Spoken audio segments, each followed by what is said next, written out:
Welcome, ladies and gents. Happy NFL Draft Day, everybody. Today we're going to digest the NFL Draft and also just some of the games from the NBA and NHL last night. To start off with, amazing amount of people at this draft. I believe like a record-breaking 250,000-ish people to show up to Detroit and experience the NFL Draft. That is insanity. I've never heard of that in my entire life. I don't think Nashville came even to half of that.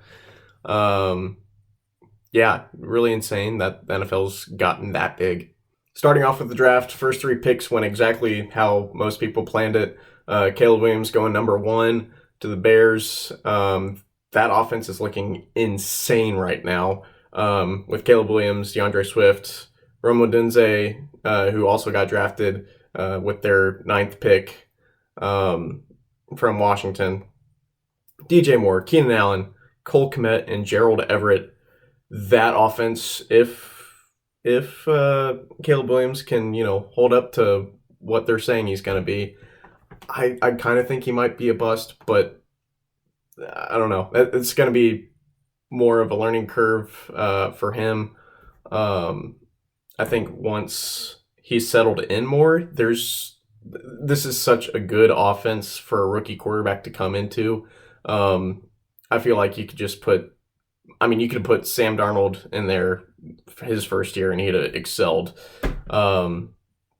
It's kind of like a Brock Purdy situation almost, I think. Jayden Daniels going second to the Commanders makes sense. I don't really feel like he has many weapons, so he is kind of going to have to be the center of the offense because their offensive line is going to bust pretty immediately. So he'll have to make the most of it and come through as much as he possibly can, run up and down the field, making plays with his arm after attracting attention from the defense. I think that is the best quarterback scenario for them if they're just going to start off right away with them.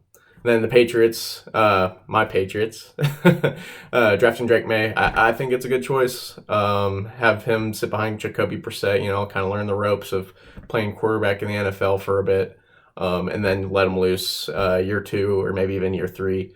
Hopefully after they get some other weapons, whether it be through trades or drafts in the future. And then a pick that kind of surprised some people because the Chargers did give away Keenan Allen to the Bears with their trade with them.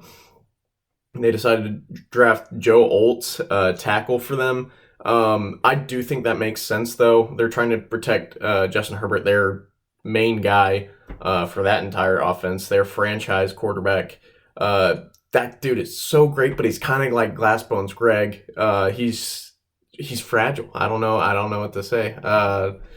He is really good when he's healthy. Really is their rock when he's healthy. But yeah, I think that probably is the best thing for them to do is to protect their franchise player. And then in a pick that shocked everybody, the Falcons taking Michael Penix with their first round pick after just shelling out $400 million to Kirk Cousins. I thought they had gotten off the stupid pills when they got rid of Arthur Smith. I thought this might have been a good year for them if they used their pick on something else. But why are you drafting a quarterback in the first round after you just paid that much money for Kirk Cousins? He's going to be there. Unless you're just thinking, oh, he might get hurt immediately. But yeah, you're already paying him $400 million. Assuming that he stays his 4 years of that contract, Michael Penix will be 28 by the time he sees the field, and you got the chance that you might have make the choice to extend him after he hasn't even played a single regular season game. I don't get that. I feel like they've been off the schwaz this entire day or smoking up whatever weed they got there. I don't get that. I really don't. I even saw a video of the owner of the Falcons trying to talk to their general manager, trying to be like, hey, like, why are we making this choice? I don't really feel good about that. But they still went through with it. So Atlanta Falcons are still stupid. Another trade that happened, Vikings and the Jets actually traded, allowing the Vikings to get JJ McCarthy. They kind of just flip-flopped picks.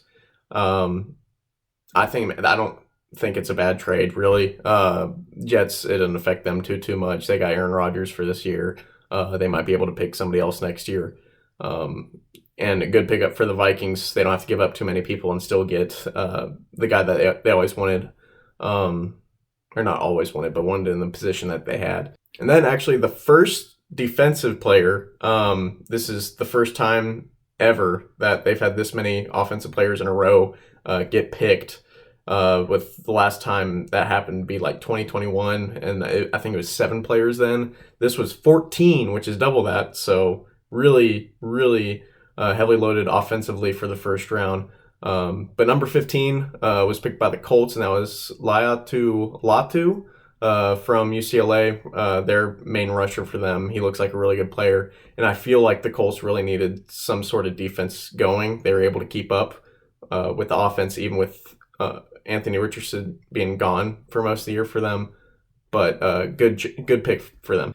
And then the final thing I wanted to talk about, and arguably one of the bigger mishaps, I guess, one of the bigger gaffes of the first round, is the Chiefs being allowed by the Bills to trade with them for what they eventually picked in Xavier Worthy, the fastest wide receiver that kind of mirrors all the picks that they've had with Tyreek Hill and just other speed demons that they've had come through there recently. And as the Bills, you guys are fucking morons. I can't believe you did that. That's so stupid. They're your main competition in the AFC. Nobody else has really been able to touch you besides them. They've had their way with you. They've handled you just the way they've wanted to every time that you all have played. And you decided to give them another speed demon when you need a wide receiver because you just gave Stephon Diggs away to the Texans. It makes zero sense. I think their GM should get fired. That guy, he's today's dumbass of the day. I don't know if I'm going to make that a thing. But holy crap, I can't believe that they just let that happen. That's insane to me. That's just going to allow you all to get dogged on in the AFC for the next few years still. And never make it to a Super Bowl. Especially with Josh Allen, you're just wasting his career. Y'all should be ashamed. Anyways, that's all my stuff for the NFL draft. Some surprising trades to go on through that.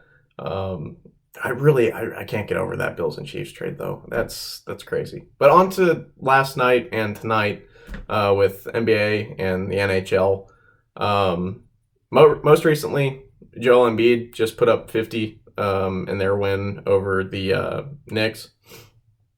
And then Magic beat the fuck out of the Cavs by 38.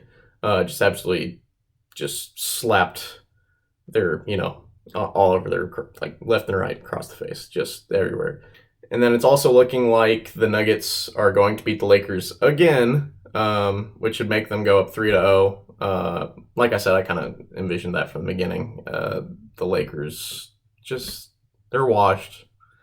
It's the end of LeBron's career. Anthony Davis still playing well, but it's just not enough, especially going against Jokic and Jamal Murray. You're going to get beat, 9 times out of 10. Last night, I had picked the Celtics and the Pelicans to win, and that is just not what happened at all. Celtics lost to the Heat without Jimmy Butler. Jason Tatum did have kind of an off night, though, and it seemed like the Heat were actually playing really good team ball on offense and on defense. But with the Thunder and Pelicans, the Thunder showed that their game one was an absolute fluke and decided to come out and play. Like, it was... I've never felt so wrong about something in my life. It's crazy how much they went off on them. And then an exciting game last night, the most exciting NHL playoff game I've watched personally through all of this so far is LA Kings beating the Edmonton Oilers in overtime. They had started off up 3-1, and then Oilers were able to come back with 2 goals of their own in a short time towards the end, making it 3-3. Then they both scored once, making it 4-4. Goes on to overtime. And then went to the end. I want to say like 3 minutes into the game, into the overtime. One of their players just has a fast break basically, and was 1-on-1 pretty much with the goalie. That he did have a defender right behind him. Can't do much in that situation though if you're behind somebody, and just put it right in for the goal. Good one for the Kings. But yeah, tomorrow I'll probably go over some of the other NHL games and NBA games from tonight, but definitely wanted to fill you all more in on the NHL. And with that being said, that's today's episode. Hope you all enjoyed. Leave a like, comment, anything you might want me to cover in the future. Subscribe if you like, or don't. I'm thankful you're here. Hopefully you all have a good day, and I'll see you all later.